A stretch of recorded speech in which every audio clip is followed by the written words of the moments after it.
बहुत समय पहले हिमालय की तलहटी में एक गांव था। यह गांव अपने हरे भरे जंगलों, गहरी घाटियों और रहस्यमयी कहानियों के लिए प्रसिद्ध था। गांव के लोगों के बीच एक कथा प्रचलित थी, कामेश्वरी यक्षिणी की। यह कहा जाता था कि वह यक्षिणी अतुलनीय सुंदरता की देवी थी।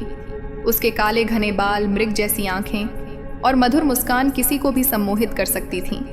लेकिन उसकी खूबसूरती के पीछे छिपा था असीम भय और रहस्य।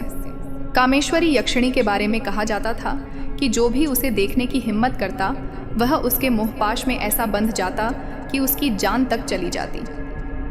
लोग कहते थे कि उसकी उपस्थिति एक अभिशाप थी और उसकी सुंदरता केवल एक माया जाल थी। गांव में हर किसी को चेतावनी दी जाती थी कि वे जंगल के उस हिस्से में न जाएं जहां कामेश्वरी रहती थी। लेकिन युवाओं की उत्सुकता कभी कभी उनके लिए खतरा बन जाती थी। गांव के बुजुर्गों का मानना था कि कामेश्वरी एक यक्षिणी थी जो प्राचीन काल में एक ऋषि के शाप के कारण इस रूप में बदल गई थी। दोस्तों, कहानी अच्छी लग रही हो तो वीडियो को लाइक करें और चैनल को सब्सक्राइब करना ना भूलें। देखिए फिर आगे क्या होता है। कहानी के अनुसार वह किसी समय एक राजकुमारी थी जिसे अपने रूप और बल का बहुत अभिमान था। उसने एक ऋषि का अपमान किया था और क्रोधित ऋषि ने उसे शाप दिया कि वह यक्षिणी बनकर जंगल में भटकेगी। उसकी सुंदरता और मोहक रूप उसके लिए वरदान भी था और शाप भी। एक दिन गांव में एक नवयुवक आया। उसका नाम अर्जुन था। वह शहर का रहने वाला था और उसने इन कहानियों को केवल अंधविश्वास माना। अर्जुन की आंखों में जिज्ञासा थी और दिल में निडरता। उसने गांव वालों की चेतावनियों को नजरअंदाज किया और जंगल में जाने की ठानी। गांव वालों गांव वालों ने उसे समझाने की बहुत कोशिश की, लेकिन अर्जुन ने हंसते हुए कहा, यह सब केवल मनगढ़ंत कहानियां हैं। मैं वहां जाऊंगा और कामेश्वरी यक्षिणी की असलियत का पता लगाऊंगा। अर्जुन ने अपने सफर की शुरुआत की। जैसे जैसे वह जंगल के भीतर गया, पेड़ों की सघनता बढ़ती गई और वातावरण रहस्यमय होता चला गया। अचानक उसे किसी के गाने की आवाज सुनाई दी। वह आवाज इतनी मधुर थी कि उसने अपनी चाल तेज कर दी। अर्जुन ने देखा कि एक झरने के किनारे एक अद्भुत सुंदर स्त्री खड़ी थी। उसकी आंखें चंद्रमा की तरह चमक रही थीं और उसकी हंसी में ऐसा जादू था कि अर्जुन स्तब्ध रह गया। वह समझ गया कि यही कामेश्वरी यक्षिणी थी। लेकिन अर्जुन ने डरने की बजाय उससे बात करने की कोशिश की। कामेश्वरी मुस्कुराई और बोली, तुम यहाँ क्यों आए हो? मनुष्य, क्या तुम्हें नहीं पता कि मैं तुम्हारे लिए खतरा हूँ? अर्जुन ने साहस के साथ उत्तर दिया, मैंने सुना है कि तुम बहुत सुंदर हो, लेकिन खतरनाक भी। मैं तुम्हें देखने और सच्चाई जानने आया हूँ। कामेश्वरी ने ठंडी सांस ली और कहा, तुम जैसे कई लोग यहाँ आए और लौटकर कभी नहीं गए। क्या तुम भी उन्हीं में से एक बनना चाहते हो? कामेश्वरी ने अर्जुन को अपनी ओर बुलाया। अर्जुन धीरे धीरे उसकी ओर बढ़ा। जैसे ही वह पास पहुंचा, उसे ऐसा लगा जैसे समय थम गया। लेकिन तभी अर्जुन ने अपने दिल में एक विचित्र ठंडापन महसूस किया। कामेश्वरी ने कहा,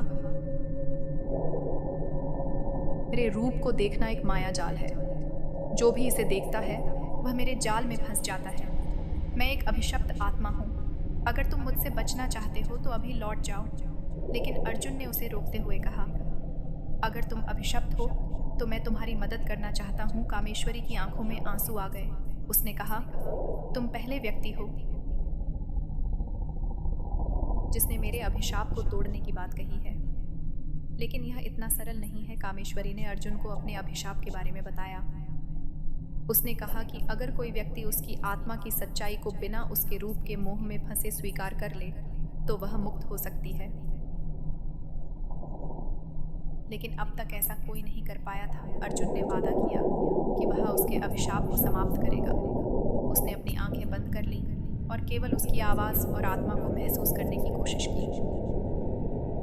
कामेश्वरी ने अर्जुन की सच्चाई को परखा और धीरे धीरे उसकी मायावी छवि गायब होने लगी। जैसे ही अर्जुन ने अपना वादा पूरा किया, जंगल में चारों ओर उजाला फैल गया। कामेश्वरी का अभिशाप समाप्त हो गया। वह यक्षिणी से फिर एक साधारण स्त्री में बदल गई। उसने अर्जुन को धन्यवाद दिया और कहा, तुमने न केवल मुझे मुक्त किया बल्कि उन सभी आत्माओं को भी जो मेरे कारण इस जंगल में फंसी थी। कामेश्वरी ने अर्जुन को आशीर्वाद दिया और कहा कि वह अब एक नई शुरुआत कर सकती है। अर्जुन ने गांव लौटकर इस घटना को लोगों को बताया। वह कहानी गांव के लिए एक प्रेरणा बन गई, जिसने लोगों को यह सिखाया कि किसी भी अभिशाप को सच्चे प्रयास और निडरता से समाप्त किया जा सकता है। कामेश्वरी यक्षिणी की कहानी केवल एक भूतिया कथा नहीं थी, बल्कि मानवता, साहस और सत्य के मूल्य की एक अद्भुत मिसाल थी। आज भी उस गांव के लोग अर्जुन और कामेश्वरी की कहानी को याद करते हैं और इस पर गर्व करते हैं कि उन्होंने अपने डर का सामना करके इतिहास रच दिया। दोस्तों, कमेंट बॉक्स में ज़रूर बताएं आपको हमारी कहानियाँ कैसी लगती हैं और इसी तरह की मज़ेदार कहानियाँ देखने के लिए हमारे चैनल फॉर यू को सब्सक्राइब करें।